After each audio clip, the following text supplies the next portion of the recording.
وعلی آلہ وصحبہ وبارک وسلم۔ تمام تعریف حمد و ثنا اللہ جل جلالہ کے لیے۔ زامباد درود و سلام نبی رحمت سید عالم صلی اللہ علیہ وسلم کی ذات والا صفات کے لیے حمد و ثناء کے بعد سورہ آل عمران کی آیت نمبر 185۔ رب کریم نے فرمایا وَمَا الْحَيَاةُ الدُّنْيَا إِلَّا مَتَاعُ الْغُرُورِ، فرمایا یہ جو دنیا کی زندگی ہے یہ ساری دھوکہ ہے، نہیں ہے دنیا کی زندگی مگر ایک دھوکہ۔ دنیا بنانے والا خود فرما رہا، بنانے والا کہہ رہا ہے دھوکہ ہے۔ دنیا کو اللہ تعالیٰ نے عمل کی جگہ بنایا ہے، دار الاسباب بنایا ہے، نیکی کرنے بھیجا ہے، حقوق العباد ادا کرنے ہمیں بھیجا ہے، یہاں بیٹھ کر اپنی جنت کی تیاری کرنے کے لیے بھیجا ہے، دوزخ کی آگ کو ٹھنڈا کرنے کے لیے بھیجا ہے۔ یہ جو مزاج امت مسلمہ نے اپنایا ہے کہ دنیا جمع کرنا، دولت اکٹھی کرنا، اپنی زندگی کی دوڑ پیسوں سے شروع کرنا اور پیسوں پہ ختم کرنا، اس کو پسند نہیں کیا نہ اللہ نے نہ اللہ کے رسول صلی اللہ علیہ وسلم۔ رزق حلال کمانے کو عبادت کہا، لیکن مقصود رزق حلال نہیں، مقصود اللہ کی ذات ہے، مقصود اللہ کے رسول صلی اللہ علیہ وسلم کی ذات ہے۔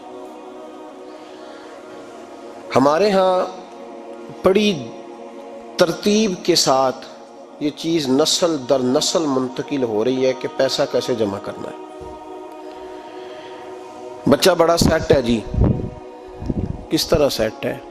کہتے ہیں ڈھیر سارے پیسے کماتا ہے، امپورٹ ایکسپورٹ کا بزنس ہے، مال بھیجتا بھی ہے، منگاتا بھی ہے، بڑا سیٹ ہے۔ تو بچے سے پوچھا بیٹے تیرا کیا حال ہے، تو سیٹ ہے؟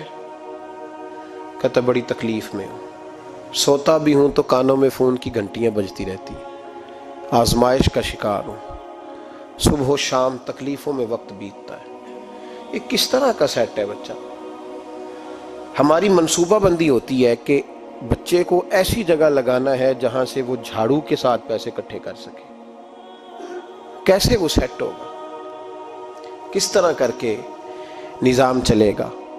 رزق حلال کمانے کو حضور صلی اللہ علیہ وسلم نے عبادت کا درجہ دیا ہے۔ نبی پاک صلی اللہ علیہ وسلم نے حقوق العباد ادا کرنے کو بھی اللہ کے قرب کا ذریعہ بنایا ہے، پر میں نے عرض کی کہ یہ تو صرف منزل نہیں ہے، یہ تو راستہ ہے، یہ تو سفر ہے۔ جو لوگ سفر کوئی منزل بنا لیتے ہیں وہ نادان ہوتے ہیں۔ نبی کریم سید عالم صلی اللہ علیہ وسلم کی خدمت میں عرض کیا گیا کہ یا رسول اللہ صلی اللہ علیہ وسلم کچھ لوگ کہتے ہیں ہم شادی نہیں کریں گے، گھر نہیں بسائیں گے، بچے نہیں پیدا کریں گے، ہم صرف عبادت کریں گے، دن کو روزہ رکھیں گے، رات کو نفل پڑھیں گے، کوئی نکاح نہیں کریں گے، کچھ نہیں کریں گے۔ تو نبی پاک صلی اللہ علیہ وسلم نے فرمایا ان سے کہو کہ تمہارے لیے بہترین زندگی وہ ہے جو میں نے تمہارے سامنے گزاری ہے۔ میں آرام بھی کرتا ہوں، نکاح بھی کرتا ہوں، عورتوں کا حق بھی ادا کرتا ہوں، میں اپنے بچوں کی دیکھ بھال بھی کرتا ہوں۔ فرمایا تم پر تمہارے خدا کا اگر حق ہے تو تمہارے نفس کا بھی تم پر حق ہے، تمہاری آنکھ کا بھی حق ہے، وہ آرام کرنا چاہتی ہے۔ یہ ساری ترتیب ہمیں نبی پاک صلی اللہ علیہ وسلم نے دی، لیکن ہمیں فرمایا کہ مقصود تمہارا خدا ہے، مقصود تمہارے رب کی رضا ہے، تمہارے نبی پاک علیہ السلام کی غلامی تمہاری منزل ہے۔ اتنا لمبا چوڑا معاملہ جو فقط دنیا کا ہم نے بنا لیا ہے، اور پھر اس دنیا سے جو محبت ہے نا، وہ بیس جو ہے وہ دولت کی محبت ہے، رشتے دولت کے، ناطے دولت کے، تعلقات دولت کے، اسلام دعا دولت کی۔ میرے محبوب علیہ السلام نے فرمایا حب الدنیا رأست کل خطیہ، یہ جو دنیا کی محبت ہے نا یہ ہر گناہ کی جڑ ہے۔ جب انسان دنیا کی دولت سے پیار کرنے لگ جاتا ہے پھر وہ قتل بھی کرتا ہے، پھر وہ ظلم بھی کرتا ہے، پھر وہ زیادتی بھی کرتا ہے، پھر وہ حرام بھی کھاتا ہے، پھر وہ یتیم کو بھی لوٹتا ہے، پھر بیوہ کا مال کھانا بھی اسے پریشان نہیں کرتا، پھر کروڑوں روپیہ ہضم کر لیتا ہے، لکڑ پتھر ہر چیز اس کو ہضم ہونے لگتی ہے۔ اصل بات یہ ہے کہ اسے محبت دنیا کی دولت سے ہو گئی ہے۔ ایک بزرگ کے پاس ایک نوجوان آیا، اس نے کہا حضرت جی میرا نماز میں دل نہیں لگتا. تو بزرگ فرمانے لگے تیرا مسئلہ اصل یہ نہیں، تیرا مسئلہ اور ہے. نے کہا حضور سمجھا دیں. تو وہ فرمانے لگے کچھ بندے ایسے ہیں جو تمہیں ٹیلی فون کرتے ہیں اور تم ان کا فون نہیں اٹھاتے، اور کچھ ایسے ہیں جن کو تم دن میں خود 3 دفعہ فون کر کے حال پوچھتے ہو. حضور کیا مطلب؟ فرمانے لگے جس سے پیار نہیں نا، اس سے اظہار بیزاری ہے، تو اس کا فون بجتا رہے تو کہتے ہیں میں تھا نہیں، میں موجود نہیں تھا، فون چارجنگ پہ تھا، گھر چھوڑ گیا تھا، بہانہ ہے. اور جس سے محبت ہے اس کو ٹیلی فون کر کے کہتے ہیں آپ پریشان تو نہیں ہوتے، بس میرا سلام لینے کو دل کر رہا تھا. فرمانے لگے کہ تیرا اصل مسئلہ یہ ہے کہ تو نے محبت نہیں کی اللہ رسول سے.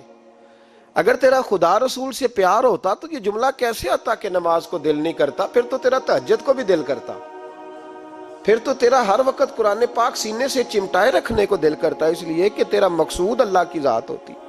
کیونکہ مقصود دنیا داری ہے، مقصود دولت بنا لیا معاذ اللہ، مقصود ایک رنگ بنا لیا ہے، اس کا نقصان قوم اٹھا رہی ہے. نقصان رشتوں میں، نعتوں میں حسن نہیں رہا، پیار نہیں رہا، ترتیب نہیں رہی. ایک ناروے سے دوست نے فون کیا، مجھے کہنے لگے آپ بڑی تقریریں کرتے ہیں، کوئی ہمارے حق میں بھی کر دو. تو میں نے کہا کہ آپ کو کیا ہے؟ کہنے لگے آپ پردیسیوں کی مجبوریاں نہیں سمجھتے. میں نے کہا کیا ہوا؟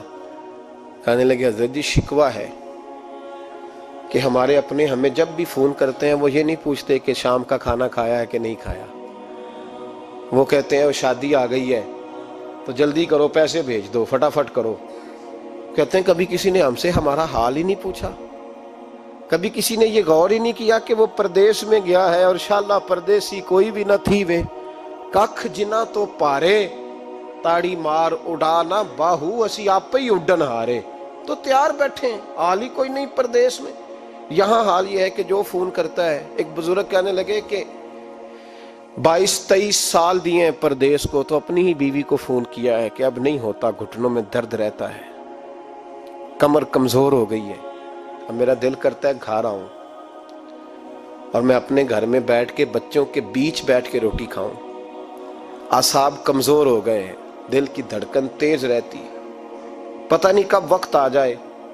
تو کہتے ہیں میری بیوی جسے میرے دکھ سکھ کا ساتھی ہونا چاہیے، وہ کہتی ہے چلیں 3-4 سال اور لگا لیں پھر آ جانا. وہ بھائی کیا اس شخص کے ساتھ کیا تعلق ہے؟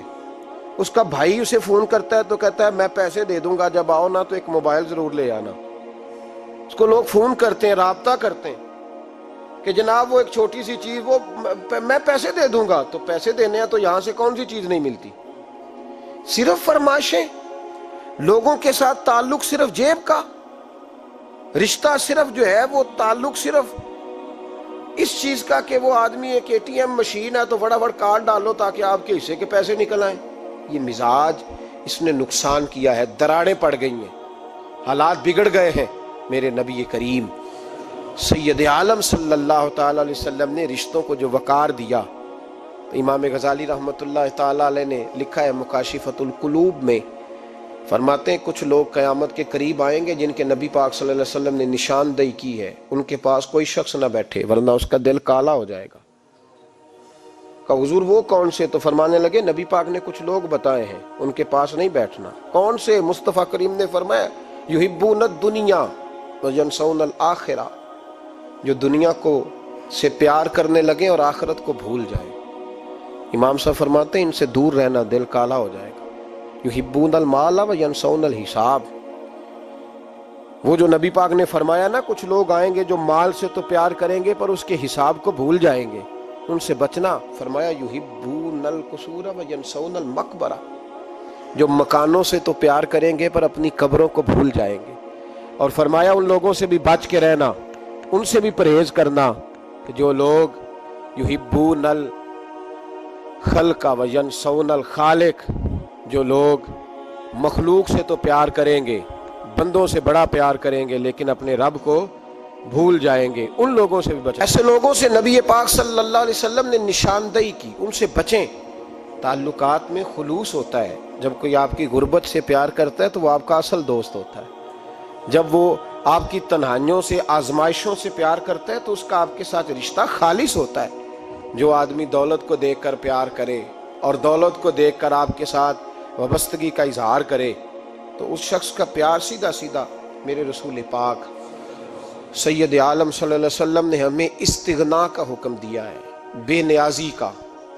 یہ دنیا داری میں الجھنا، دنیا کے بن کے جینا، دنیا کے ہو کے رہنا، آپ یقین کریں سارے رشتے، میں نے سعودی عرب میں پیر دیکھے، پیر مریدوں کی لسٹیں لے کے جاتے،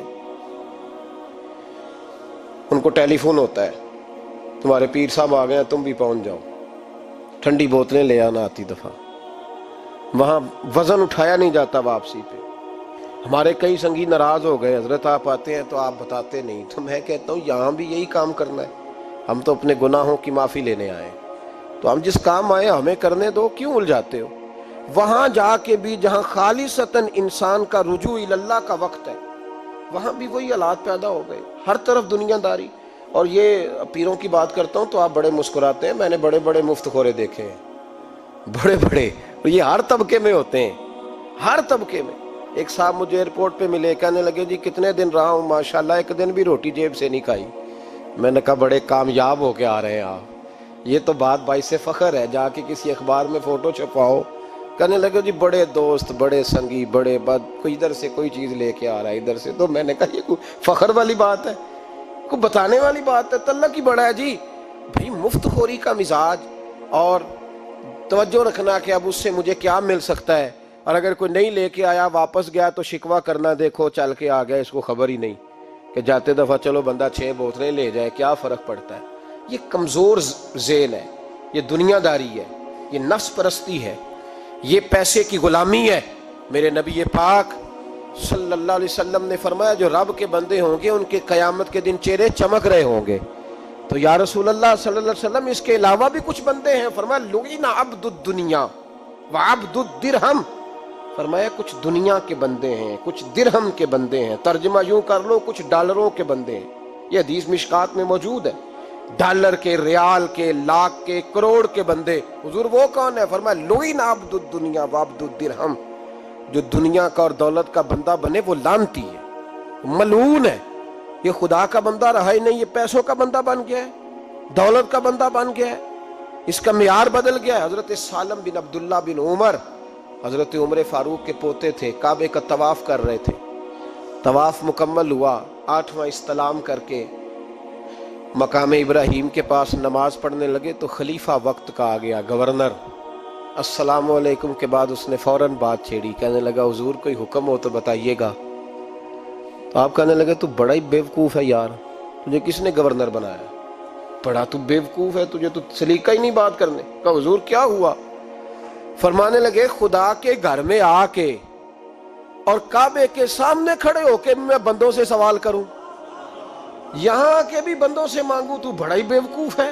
سامنے اس کا گھر ہے، سامنے اس کا گھر ہے بیت اللہ اور حجر اسود اور مقام ابراہیم اور مقام ملتزم، اور یہاں بھی میں بندوں سے مانگوں؟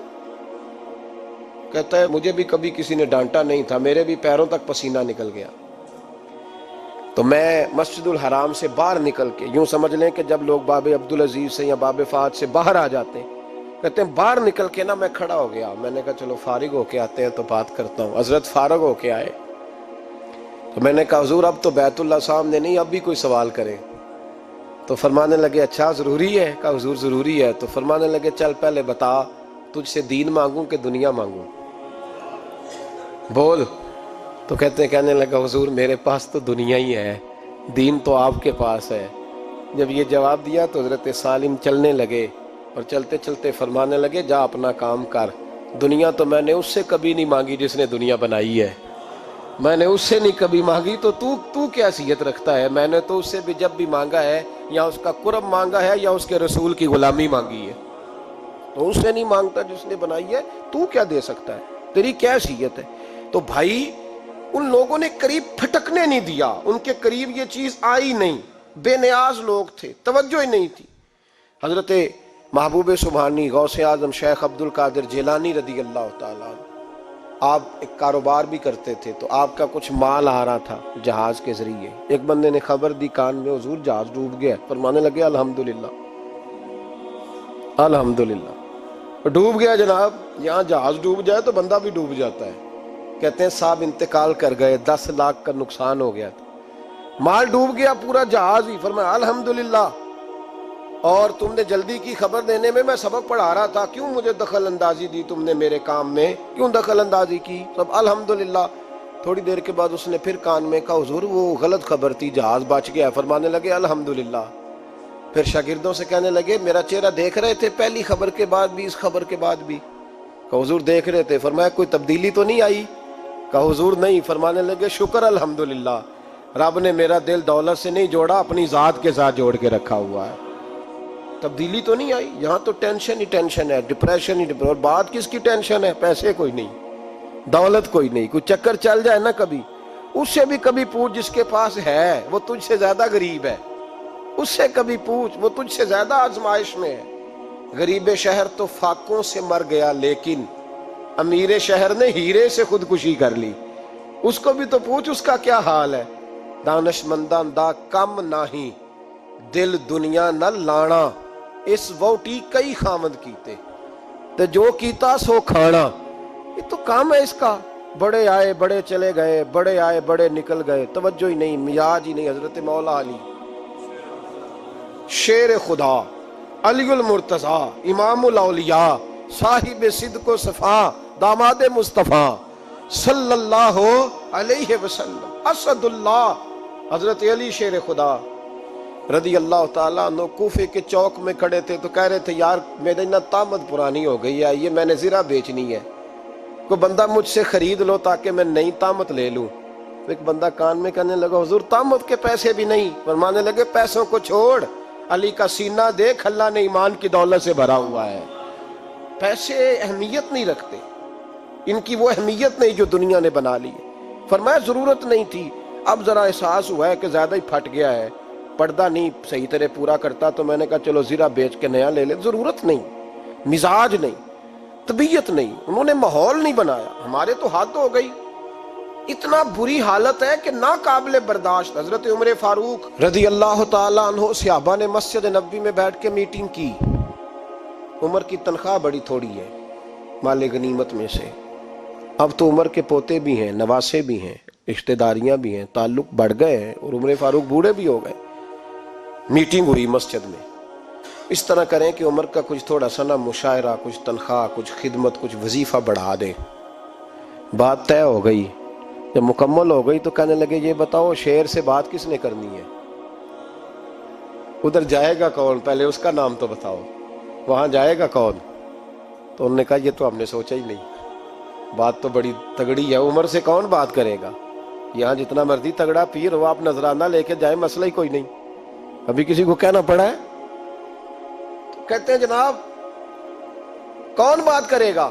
تو ایک صحابی کہنے لگے کہ حضرت عمر رضی اللہ تعالیٰ عنہ کی جو صاحبزادی ہیں نا حضرت حفصہ رضی اللہ تعالیٰ عنہ, وہ ام المومنین بھی ہیں, حضور علیہ السلام کی زوجہ ہیں, مومنوں کی ماں ہیں, ان سے کہتے ہیں, اور ان کے والد بھی ہیں. تو حضرت حفصہ سے کہا تو جناب حفصہ چل کے گئیں حضرت عمر کے پاس, جا کے کہا ابا جی ایک بات کرنی تھی. انہوں نے کہا بیٹے کرو. تو ان کو بھی پتا تھا نا جاہو جلال کا. کہنے لگے ابا جی مسجد نبوی میں صحابہ کی میٹنگ ہوئی ہے, ایک ہی محلے میں ایک ہی شہر میں لوگ رہتے ہیں تو ایک دوسروں کی خرچوں کا ضروریات کا پتہ ہے. کہتی ہے میں نے پس منظر سارا کر کے بات کی, میں نے کہا سب کو پتہ ہے کہ آپ کے خرچے بڑے بڑھ گئے ہیں, تو مجھے نا انہوں نے حضور کی زوجہ سمجھ کے, قابل احترام سمجھ کے میری ذمہ لگایا ہے کہ تھوڑے سے پیسے آپ کے بڑھانے ہیں. تو حضرت عمر فاروق رضی اللہ تعالیٰ عنہ کی صاحبزادی کہتے ہیں عمر کو اتنا جلال آیا کہ اٹھ کے کھڑے ہو گئے. کہنے لگے حفصہ ان لوگوں کے نام بتا, میں انہیں دروں سے ماروں گا, اور اس طرح ماروں گا کہ ان کی کمر پہ نشان پڑے, ان کی کمروں پہ نشان پڑے, اس انداز میں درے ماروں گا کہ مجھے زخم نظر آئے. کہا ابا جی اتنا جلال کس بات کا, سادی سی بات ہے. تو سیدنا عمر فاروق رو پڑے, کہنے لگے سادی سی بات ہے, میرے لیے مسجد نبوی میں بیٹھ کے میٹنگ ہوتی رہی کہ عمر کو دولت دینی ہے, لوگوں نے یہ مجھے سمجھ لیا ہے, مسجد نبوی میں بیٹھ کر میرے لیے یہ میٹنگ ہوتی رہی کہ عمر کو پیسے دینے ہیں. اس کو دولت کے ساتھ ہم نے نواز رہے، مسجد نبی میں میرے لیے کس کو یہ جرت ہوئی؟ فرمائے حفصہ کاش کہ تو میرے پاس پیغام لے کے نہ آتی، کوئی اور آتا اور پھر میں اسے دروں سے مارتا۔ حضرت حفصہ کہتی ہے میں خاموش ہوئی تو میری طرف دیکھ کے فرمانے لگے بتا نا، تو نبی پاک کے گھر میں رہتی تھی، میرے مصطفیٰ کا طریقہ کیا تھا، کرنا بات اس طریقے پہ میرے ساتھ گفتگو کر۔ تو حضرت حفصہ کہتی میں رو پڑی، میں نے کہا ابا جی غلطی ہو گئی، آئندہ نہیں کروں گی۔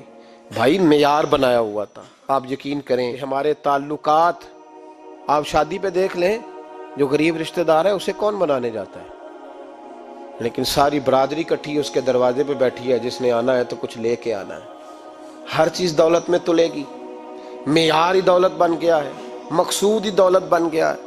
اس پیسے نے، اس دنیا داری نے، دنیا دار پجاری زردے کتیاں دے گل ٹلی ہو، اتنا سخت رویہ لوگوں نے اپنا لیا، رشتوں کا تقدس نہیں رہا۔ ایک مجلس میں نے ایسا رنگ بھی دیکھا، ایک ایسا شخص جسے میں ذاتی طور پہ جانتا ہوں کہ عالم بھی ہے، پرہیزگار بھی ہے، نیک بھی ہے، وہ بھی بیٹھا تھا اور اس کے ساتھ ایک سیٹھ بھی بیٹھا تھا، لیکن جو لوگوں کا عقیدت کا رشتہ اس درویش کے ساتھ ہونا چاہیے تھا وہ سیٹھ کے ساتھ تھا۔ تو میں غور کر رہا تھا کہ یار قوم کا ذہن کس طرح کا ہو گیا، صرف اس کے ہاتھ میں پیسے، صرف دولت مند ہے، اس آدمی کی درویشی بھی گئی، علم بھی گیا، تقویٰ بھی گیا، صرف پیسے ہیں نہیں ہے اس کے پاس، تو وہ کونے میں لگا ہوا ہے اور اس سے لوگ بچ بچ کے سلام۔ اور میں کہا کرتا ہوں عقیدت کا پتہ چلتا ہی تب ہے جب اجتماع ہوتا ہے۔ اکیلے درویش بیٹھے ہیں تو سب جھک کے سلام لیتے ہیں، اور جب وہ 2 MNA کے بیچ، 3 MPA کے بیچ، 5-7 سیٹھوں کے بیچ بیٹھے گا، پھر تیری عقیدت کا پتہ چلے گا، پھر پتہ چلے گا تیرا اللہ کے بندے سے رشتہ کس طرح کا ہے اور دولت کے بندے کے ساتھ رشتہ کس طرح کا۔ ہمارے رویوں کے اندر یہ فرق ہے کہ ہم اس وقت آدمی کو تولتے ہیں کہ اس کے پاس دولت کس طرح کی ہے۔ وقت کے امیر تھے حضرت عمر بن عبدالعزیز، توجہ ہے میری بات پر؟ حضرت عمر بن عبدالعزیز بادشاہ تھے۔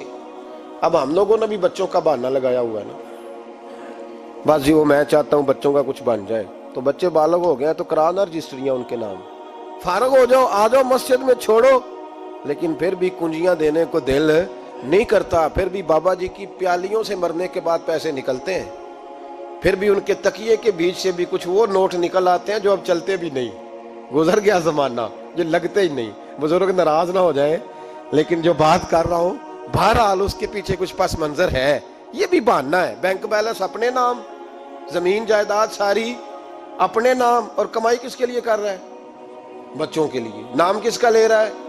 بچوں کا۔ یہ کس طرح کا بچوں؟ بہانہ نہ لگاؤ، صاف کہو کہ اپنے لیے کما رہا ہوں، صاف کہو۔ کیوں بچوں کا نام لیتے ہو جب ہر چیز کی کنجی تو رکھی ہوئی ہے باندھ کے اپنے ساتھ؟ حضرت عمر بن عبدالعزیز بادشاہ تھے، آواز دی، گھر میں بیٹھے، بیٹی پانی کا پیالہ تو لاؤ۔ بیٹی خاموش ہو گئی، ساتھ والا کمرہ بیٹی کا۔ پھر آواز دی، بیٹے سن رہی ہو؟ کہ ابا جی سن رہی ہوں، پانی کا پیالہ دینا۔ بیٹی خاموش ہو گئی۔ تیسری آواز دی تو زوجہ پانی لے کے آ گئی۔ میں کہا حضور پانی۔ حضرت عمر بن عبدالعزیز کو غصہ آیا، کہنے لگے بچے کس لیے ہیں، وہ خود کیوں نہیں آئی؟ اب اتنی نافرمان ہو گئی ہے کہ ایک پیالہ پانی کا باپ کو نہیں دے سکتی، کیوں نہیں آئی؟ تو زوجہ کہنے لگی چلیں درگزر کریں۔ اس نے کہا ابا کو نہیں بتانا، پی لے۔ کیوں نہیں بتانا؟ بتاؤ کیوں نہیں آئی؟ میں نے اس کو پکارا تھا، تمہیں پکارتا تو تم آتی، تمہیں بتانا پڑے گا۔ جب بات ذرا آگے بڑھی تو ماں تھی نا، بات بیٹی کی تھی، تو اماں رو پڑی، آنکھوں میں آنسو آئے۔ کہا کیوں روئی ہو؟ کہنے لگی بیٹی کا پجامہ پھٹ گیا، دوسرا ہے نہیں، اور آپ لے کے بھی نہیں دیتے، کمرے میں بیٹھ کے تو پجامہ سی رہی ہے، تو کہہ رہی تھی ابا کو بتانا نا، انہیں تکلیف ہوگی، تو وہ اس کے پاس دوسرا ہوتا تو آ جاتی، ایک ہی تھا، تو اس لیے نہیں آئی۔ حضرت عمر بن عبدالعزیز اٹھے، سر سجدے میں رکھا، کہنے لگے یا اللہ تیرا شکر ہے، تو نے میرے بچوں کو بقدر ضرورت روزی عطا فرمائی ہے، یا اللہ تیرا شکر ہے۔ ایک روایت میں نے پڑھی، کلیجہ منہ کو آیا، مصطفیٰ کریم بیٹھے تھے، تو سیدہ عائشہ صدیقہ رضی اللہ تعالیٰ نے عرض کی یا رسول اللہ صلی اللہ علیہ وسلم وہ دیکھیں سیدہ فاطمہ آ گئی ہیں۔ وہ دیکھیں بی بی صاحبہ بغیر بتائے آ گئیں. حضرت فاطمہ الزہرا آئی. حضور نے فرمایا فاطمہ بغیر اطلاع کے. حضور چھوٹا سا کام تھا. کیسے آئی ہو؟ تو بی بی صاحبہ نے نا عورتوں کا پلو ہوتا ہے نا چادر کا، پلو کھولا تو ایک روٹی بندھی ہوئی تھی. ایک روٹی چادر میں. یہاں لوگ زیور باندھتے ہیں، دولت باندھتے ہیں. ایک روٹی حضرت فاطمہ نے پلو میں باندھی، کھول کے پیش کی. کہ بیٹے یہ کیا ہے؟ کہ ابا جی کئی دنوں سے گھر میں روٹی نہیں پکی تھی، آج علی کچھ جون لائے تھے، پیسے ہیں، چند روٹیاں بنی ہیں. تو بچوں نے تو کھا لی ہے، تو میرے سامنے بھی ایک روٹی آئی تھی. میں نے لقمہ توڑا ہے تو مجھے خیال آیا پتہ نہیں مصطفیٰ نے کھایا ہے کہ نہیں کھایا، پتہ نہیں حضور نے روٹی کھائی ہے کہ نہیں. میں لے کے حاضر ہو گئی ہوں، مہربانی فرمائے. تو فرمایا بیٹے بیٹھ جا. حضرت فاطمہ بھی بیٹھ گئیں. سیدہ عائشہ کہتی ہیں حضور بھی بیٹھ گئے. فرمایا فاطمہ کتنے دنوں سے نہیں کھایا؟ عرض کی حضور 3 دن سے. فرمایا بیٹے میں نے 5 دن سے نہیں کھایا، آ جا. دونوں باپ بیٹی مل کے کھاتے ہیں. روٹی 2 حصوں میں حضور نے بانٹی. فرمایا چلا جی تو کھا، آدھی میں کھاتا ہوں. حضرت فاطمہ نے لقمہ توڑ کے منہ میں رکھا تو رو پڑی. حضور 5 دن سے نہیں کھائی. فرمایا بیٹے چپ کر، ہمارا دنیا سے کیا تعلق، ایک پل رہ گیا ہے، بس اللہ پھر جنت کی ساری نعمتیں عطا فرما. رونے والی بات ہی نہیں ہے اس میں، بس ہمارا کیا تعلق، ایک پل ہے، پھر مالک بڑا کچھ عطا کرے گا. او بھائی، جو کائنات کے مالک و مختار تھے، جو ابرو کا اشارہ کرے تو حضرت جبریل جنت کی نعمتیں لے کے آ جائیں، انہوں نے تو دنیا کی جانب توجہ ہی نہیں کی. ان کا تو خیال ہی نہیں آیا. دنیا ہی دنیا، دولت ہی دولت. ہر آدمی دولت کے ترازو میں تلنے لگا ہے. اب تو کلیجہ پھٹتا ہے. اب تو لوگ پوچھتے ہیں، اور میں کبھی کبھی بڑا مجبور ہوتا ہوں، آزمائش میں آ جاتا ہوں. لوگ کہتے ہیں جناب آپ سے کچھ قرآن کی آیات سننی ہے، آپ کتنے پیسے لیں گے؟ کچھ حدیثیں سننی ہیں، کیا اس کا معاوضہ ہوگا؟ آپ سے اس نبی کا نام سننا ہے جس کا آپ کھاتے ہیں، جس کے نام پر آپ نے عزتیں لی ہیں، ان کا نام سننا ہے. آپ کا ریٹ کتنا، آپ کتنے میں بیچیں گے؟ وہ نعت جو غذا ہے وہ کتنے میں بکے گی؟ جب دنیا داری کا یہ حشر ہو جائے کہ وہ رسول اگر ان کا نام نہ رہے تو ہماری سانسیں ہی نہ چلے، ان کا نام بھی جب اس طرح کمرشل کر کے لیا جائے اور اس طرح وہ چیزیں بھی ریٹ میں آ جائیں، تو بھائی اس سے بڑی اور دنیا داری کیا ہوگی؟ میرے رسول کریم سید عالم نور مجسم صلی اللہ علیہ وسلم نے اس دنیا کو محبوب نہیں رکھا، قاری نہیں بنایا، ماحول ہی نہیں بنایا. حضرت عیسیٰ علیہ السلام کی 450 سال عمر. کتنی؟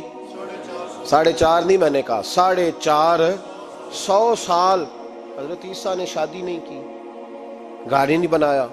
ایک پیالہ ہوتا تھا پانی پینے کا، ایک تکیہ ہوتا تھا. ایک دن ایک بندے کو دیکھا کہ وہ بازو کا تکیہ بنا کے سو رہا ہے، تو حضرت عیسیٰ نے وہ تکیہ بھی خیرات کر دیا. کہنے لگے اس کے بغیر بھی کام چل جائے گا. ایک پیالہ تھا پانی پینے کا. ایک دن دیکھا ایک آدمی چلو میں پانی پی رہا، تو وہ پیالہ بھی اللہ کے راستے میں دے دیا. کہنے لگے اس کے بغیر بھی کام چلتا ہے. کسی نے کہا نکاح کیوں نہیں کرتے، گھر کیوں نہیں بساتے؟ تو فرمانے لگے 450 سال تو عمر ہے، اللہ کو راضی کروں کہ گھر بساؤں، سجدے کروں یا میں دنیا داری کروں؟ بھائی اسلام نے آپ کے لیے سہولت کر دی، میرے لیے آسانی کر دی کہ تیرا بچے پالنا بھی عبادت ہے، تیرا گھر بار چلانا بھی دینداری ہے.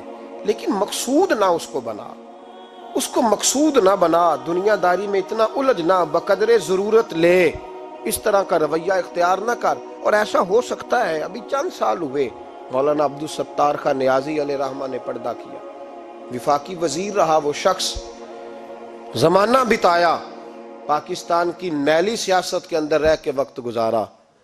لیکن جب ان کا جنازہ اٹھا تو ان کے اکاؤنٹ میں اتنے پیسے نہیں تھے کہ کفن کا کپڑا بھی خریدا جا سکے.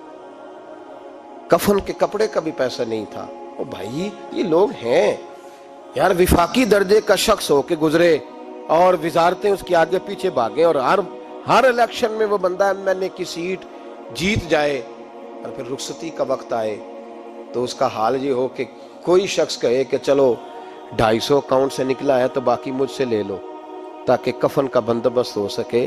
اس کا مطلب ہے کہ آج بھی یہ رنگ ہوتا ہے.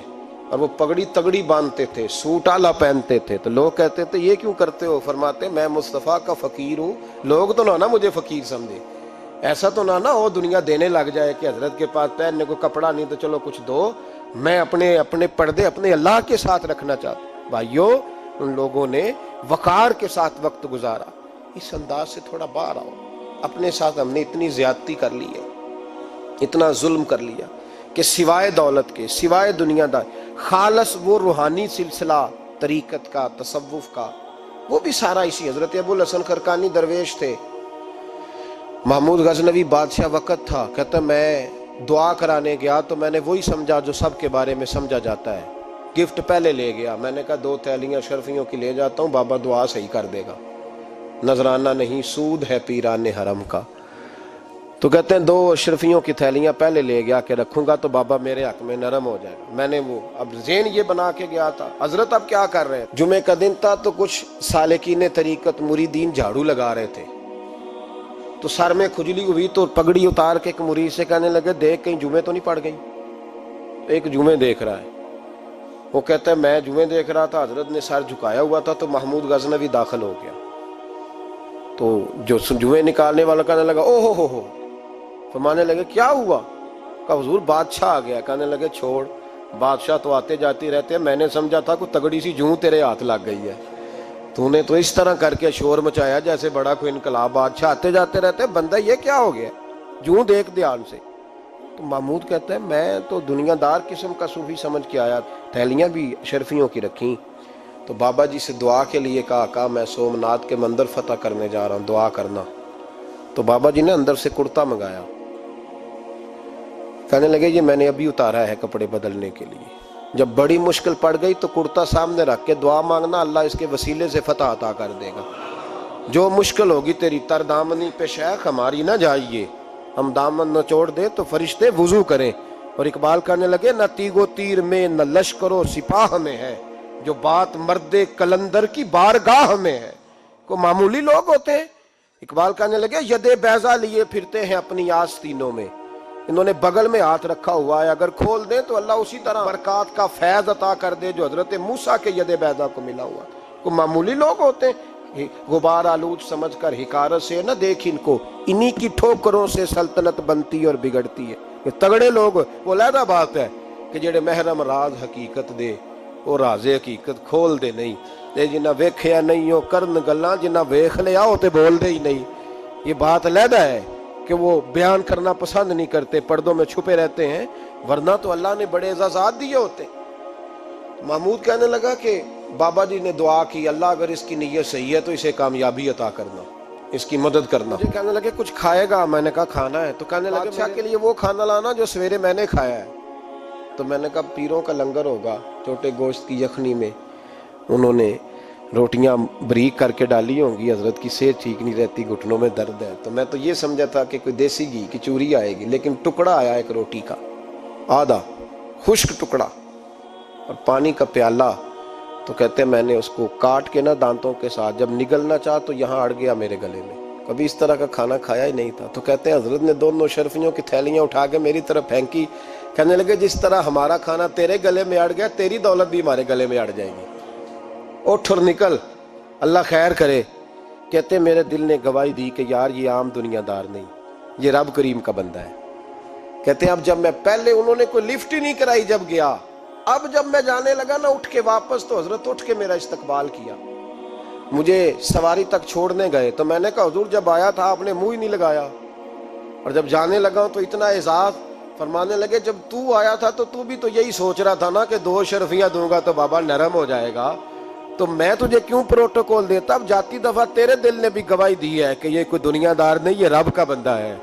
تو رب کے بندے کے پاس آئے تو تیری عزت نہ کروں. عرض یہ کرنا چاہ رہا ہوں کہ اتنی لمبی چوڑی دنیا داری اس کو مقصود نہ بناؤ. یہ جب مقصود بن جاتی ہے تو بے کیف سجدے, بے سرور زندگی, کسی کا پیار نہیں رہتا. غریبوں کے بارے میں بھی لوگ تبصرہ کرتے ہیں, ہم سے نہیں غریب پالے جاتے, کمائے محنت کرے کھائے, پھر لوگ دھتکارتے ہیں. پھر لوگوں کے اندر سختی آتی ہے جب مقصود دولت ہوتی ہے, اور جب مقصود اللہ کی رضا ہوتی ہے پھر اللہ انسانوں کے دلوں کو نرمی عطا فرماتا ہے. اس کو مقصود نہ بناؤ, اس کو مقصود خدا کی ذات، اللہ کی ذات، فکر آخرت، قرآن سینے سے رہے، اور زبان پر جو چیز ہر وقت جاری رہے وہ رسول اللہ کا درود و سلام۔ باقی چیزوں کو مقصد نہ بنائیں۔ یہ دنیا مقصد بن گئی تو یہ زندگی کو کھڑا کر دے گی، جام کر دے گی، پھر آگے پیچھے کچھ نہیں ہوگا۔ پھر الہاکم التکاثر حتی زرتم المقابر، فرمایا لوگ دولت کے پیچھے اس طرح لگے کہ پھر انہوں نے قبریں دیکھ لیں۔ میں کئی دفعہ کہا کرتا ہوں کہ لوگ مسجدوں میں تو نہیں آئے، قبروں میں چلے گئے، اتنے مصروف ہوئے کہ مسجد آنے کا ٹائم نہیں ملا اور وہ قبروں میں چلے گئے، نماز نہیں پڑھی، یہاں تک کہ ان کی نماز لوگوں نے پڑھ ڈالی۔ اتنا نہ دنیا داری کرو، اتنا نہ اس کو مقصود بناؤ، جتنی اس کی حد ہے اس کو اسی حد میں رکھو۔ اللہ محبوب پاک کا صدقہ سمجھ عطا فرمائے۔ آخر دعوانا ان الحمدللہ۔